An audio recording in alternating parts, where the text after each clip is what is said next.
Bonjour à tous, aujourd'hui on va voir comment importer et convertir le contour d'une image JPEG parce qu'en fait c'est quand même le plus souvent ces images-là que l'on trouve partout sur le net plutôt que des images SVG comme je vous en avais parlé dans la dernière vidéo.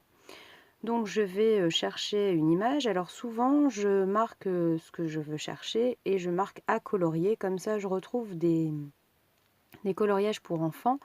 Et le contour est bien net en général et c'est en noir et blanc, donc ce qui facilite le repérage des contours.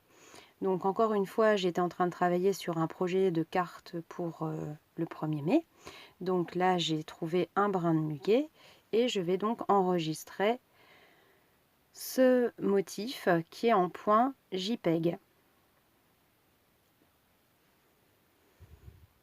Alors ensuite, j'ouvre le logiciel de browser Canvas Workspace et je vais sur cette icône pour tracer le contour de l'image. Alors je vais dans mon arborescence pour retrouver l'image que j'ai enregistrée. Je l'ouvre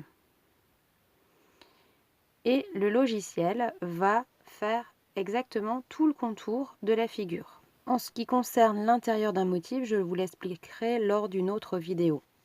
Et là, on est très embêté parce que on ne peut pas enlever l'image qui est derrière, qui permet de retravailler. Donc, merci à Joy de la chaîne Passion et Création qui nous a expliqué l'astuce.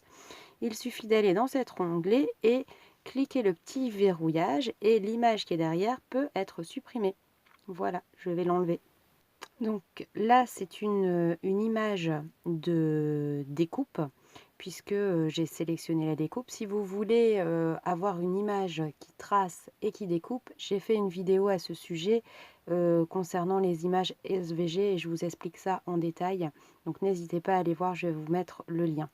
Là, je procède à l'enregistrement et je réexplique qu'il faut enregistrer votre projet d'abord sur le format CWPRJ, puisque c'est le format qui va vous permettre de retravailler l'image une prochaine fois si vous voulez retravailler votre projet. Si vous enregistrez directement au format FCM, et bien dans ce cas, ça fait qu'un seul bloc d'image et vous serez embêté.